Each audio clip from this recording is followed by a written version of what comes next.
So here's Bitcoin. Last time Trump came in, it rallied into the end of the year and then corrected 27%. And then it just went up. And alts outperformed because alt season happened. Now, that was driven by exactly the same factors. Trump getting in, dollar went up, tariffs, oh my God, and rates went up. Oh my God, tariffs are inflationary.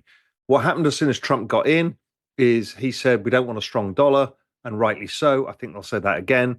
And the dollar weakened and rates went down for the entire next year. Even though the Fed were raising rates in 2027, the long end was going down in yield. That setup is likely to happen again. Crypto asset prices dipped slightly on Wednesday. Bitcoin, the world's leading cryptocurrency, exhibited notable volatility following the Federal Reserve's latest monetary policy announcement. The downturn, which saw Bitcoin touch $98,760, wiped nearly $10,000 off its recent all-time high. This decline was part of a broader sell-off in risk assets, triggered by the Fed's cautious messaging about future monetary policy adjustments. Despite the central bank delivering its third consecutive rate cut, lowering the target federal funds rate by a quarter point to a range of 4.25% to 4.5%, the lack of a clear commitment to further reductions unsettled markets. Investors responded by reassessing risk positions, affecting both traditional and digital asset classes. Bitcoin's 5.6% drop during Wednesday's trading session was the largest single-day decline since August, reflecting the market's sensitivity to policy shifts.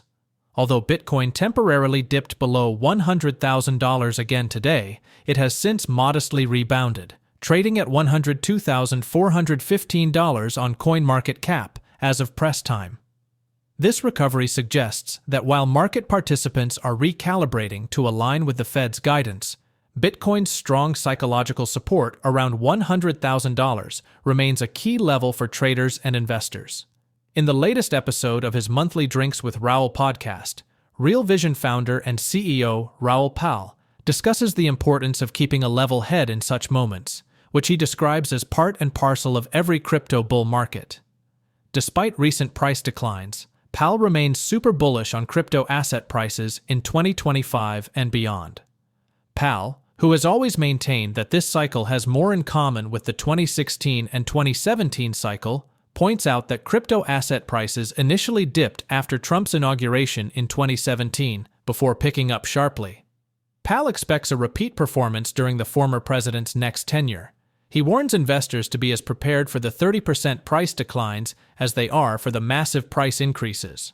However, the Real Vision CEO believes the price declines will be few and far between as liquidity conditions are expected to improve significantly, pushing crypto asset prices to new all-time highs. As we bring you clips from Pal's video, please take a little time to like this video, subscribe to the channel, and turn on post notifications for more videos like this.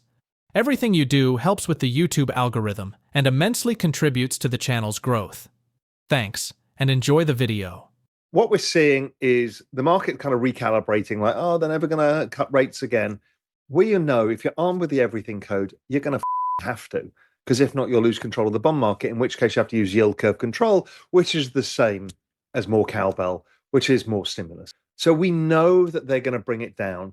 He's already said he's still biased to do this. He says, well, we're kind of neutral now, but we want to bring rates down.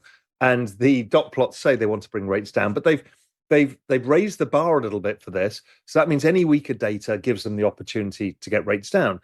As rates come down, it lowers the mortgage rates, which actually lowers inflation. So they want to do that. The other thing that I think Jay Powell wants to do, and certainly Scott Bessent when he comes in, is they need to weaken the dollar. The dollar plus rates has caused financial conditions to tighten, which is our global liquidity. And I'll come onto that a little bit later when I talk a bit more about the banana zone where we are. But we've had actually financial conditions tightening somewhat. And I think they're going to unwind that. So I don't think there's anything that's not expected. The other thing nobody's actually thought through is Elon is basically saying he will shut down the government in order to get rid of the budget they were trying to pass. You know, it's like this thick. It's nonsense. So he's going to try and fight that fight, which means there'll be a government shutdown. Will it be the shortest or the longest? shut down? I don't know.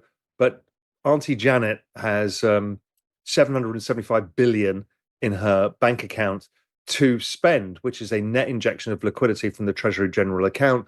That will likely be released. People haven't figured this out yet. Massive liquidity.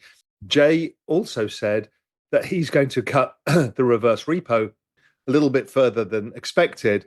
And the idea is to drain the reverse repo and put it into the banking system. That's about another 100 billion. So there's about $875 billion of stimulus that's potentially out there to come. If they cut the reverse repo, they're likely to end QT, because if not, the banks will end up with no capital. So QT may end as well. So all I can see going forward is liquidity, liquidity, liquidity. So anyway, the year has been great. The Everything Code has completely nailed it for us. If we've got one thing wrong, two things wrong. One is we expected inflation to be a little bit lower by now, but because rates have not come lower, this kind of weird duality issue. But rates are relatively low anyway. I mean, inflation is relatively low, but I think we'll see rates come lower. The business cycle, our forward-looking indicators are screaming higher. Show you that later. But ISM is still subdued, and we need ISM to go up so we can all earn more money, because the business cycle is what drives us. We're not tech giants who can just print money out of thin air by building AI tools. Most of us have to earn something and make something for a living, and we need demand, and that's not there yet. Hopefully I've really helped you guys. I've been trying to the future. I've been trying to educate you guys. I've been trying to help you develop your own frameworks and understanding. I still see the panic that rolls around. I understand all of our wealth is in this trade. Mine too. I'm no different to you guys, but you can't panic on every 5% pullback. It's just going to be top. Somebody posts something on Twitter. Oh my God, it's all over. I put a poll out. My mind is fucking blown. I put a poll out saying, what do you think is the peak of the cycle? 65% of people think the cycle peaks at 150,000 Bitcoin. Maybe I'm wrong, but that sounds like PTSD to me. It sounds crazy considering what's happening in US politics, regulation. It sounds crazy when all the liquidity still lies ahead. It would be ridiculous versus any other cycle. So, but I could be wrong. I've been wrong in the past. I'll be wrong again in the future. But I can see the PTSD and the fear because it matters so much to everybody. For Pal, an important way to prepare for the next phase of the bull market is to take some lifestyle chips at an appropriate time during crypto fall. However, he suggests doing this in a strategic and systematic manner. Pal emphasizes the importance of taking lifestyle chips, a concept where investors secure a portion of profits during favorable market conditions to enhance their lifestyle or financial security while still holding core positions for long-term growth. He suggests that investors should define their long-term goals, understand market cycles, and implement a balanced strategy for profit-taking rather than trying to time market peaks. By liquidating some holdings after significant gains, especially during strong performance years, investors can enjoy the immediate benefits of their investments while staying positioned for future growth. Let's get back to the video. And as we go into next year, I will be trying to guide you on just taking some goddamn lifestyle chips off the table. I don't know when the right time is. And you'll be panicking because the market will fall 20%. You're like, oh my God, I've missed the opportunity. You haven't. I mean, the market's up so much from when most of you guys bought it. But we'll take some lifestyle chips off and you guys can then calm down. I know it's important to everybody. I know this is the biggest bet everybody's ever taken in their entire careers. And if it isn't, I don't know what's wrong with you, because this is the greatest opportunity of all time. The banana zone will help us. The banana zone will move to the banana singularity when everything goes up at the same time. And then you'll take some money off the table and you will hate doing it, but you will thank me at some point. And then we'll figure out the rest of the cycle as we go. So this is the chart you're all worried about. You're like, oh my God, we're all going to die. I mentioned this on Twitter. You're over-indexing on the fact that liquidity is going to draw and it will bring price down. Are we having it now? I don't know. I don't think so. I think we actually have another push into year end because this chart suggests that it actually goes into year end, but I'm not expecting perfection. So maybe this is the drawdown, but it looks terrifying on the chart. But we've seen all of this before. And let me show you. So here's Bitcoin. Last time Trump came in, it rallied into the end of the year and then corrected 27%. And then it just went up. and alts outperformed because alt season happened. Now, that was driven by exactly the same factors. Trump getting in, dollar went up, tariffs, oh my God, and rates went up. Oh my God, tariffs are inflationary. What happened as soon as Trump got in is he said, we don't want a strong dollar, and rightly so. I think they'll say that again. And the dollar weakened and rates went down for the entire next year.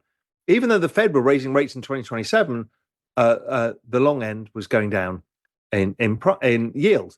That setup is likely to happen again. So we're getting into this perfect setup that whatever the correction is, things will rally. Now, it was Bitcoin that had the bigger sell-off. Other things like ETH sold off less and then rallied back in that period. So we don't know what happens. Let's zoom in here on the chart of Bitcoin. There it is, the Trump victory, this rally in Bitcoin, the correction, and then it did 23x. Yeah, 23x. Are we going to do 23x? Absolutely not. Are we going to do 5x from here? I don't know, probably. You know, my base case is 250 worse, 500 plus in a blow off top market. Like, I'm not saying it's going to 500,000. I have a probabilistic framework. I think it's possible, but I don't think it's the most likely thing. So, you know, each time we've had these kind of transitions into the new government, we have this breakout, and that should continue higher. Don't see why this can't go 200,000 plus. I mean, it would look pretty basic on this chart, even if we have a law of diminishing returns in the Bitcoin cycle. So for me, it feels good. If I look at the global M2, which is another way of measuring liquidity, look, every time we get to election year, you have this tightening of liquidity. We had it in 2016, and then 17, it expanded. We saw it in 2020, then it expanded, and now we've got it again. It kind of retests the breakout and keeps going. Global liquidity is actually driven by the dollar. So it is going to be about the dollar, and things can change, and I could be wrong. So the dollar is the main thing. The dollar last time, it's been following the 2017 election cycle really well, 2016, 17, and it should say this last leg in the dollar, next few days and stuff, should be the end of the dollar rally, and then that will ease up global M2. Similar to Powell's $250,000 to $500,000 Bitcoin prediction, Robert Kiyosaki, the renowned author of Rich Dad Poor Dad, has expressed renewed bullish sentiments for Bitcoin. After the leading cryptocurrency hit its latest all-time price, Kiyosaki took to his X account on Tuesday to celebrate the milestone. His post reads, "Yay, Bitcoin is holding above $106,000. Yay again, the rich get richer. Unfortunately, fewer than 1 out of 8 million individuals can write a check for $106,000. Does that mean only the rich who have $106,000 in cash will get richer as Bitcoin's price soars higher? No, of course not. That is the genius of Bitcoin. Even if all a person can afford is half a Satoshi, Bitcoin's design is democratic, allowing even people who cannot write 106,000 checks the same equal opportunity to get richer and richer as those who can write the checks. Brilliant, but do not delay. Start getting richer today. At least start stashing Satoshis before sats are also 106,000. In a follow-up post on Wednesday, Kiyosaki added, "Trump is the first Bitcoin president. Bitcoin to $350,000 in 2025. Own more Bitcoin in 2025. Do you agree with Powell's and Kiyosaki's predictions for Bitcoin and other cryptocurrencies in 2025? Please share your thoughts, comments, and observations in the comments section below. Also, ensure you like this video, subscribe to the channel, and turn on post notifications for more videos. These actions helps with the YouTube algorithm and immensely contribute to the channel's growth. Thanks for watching our videos.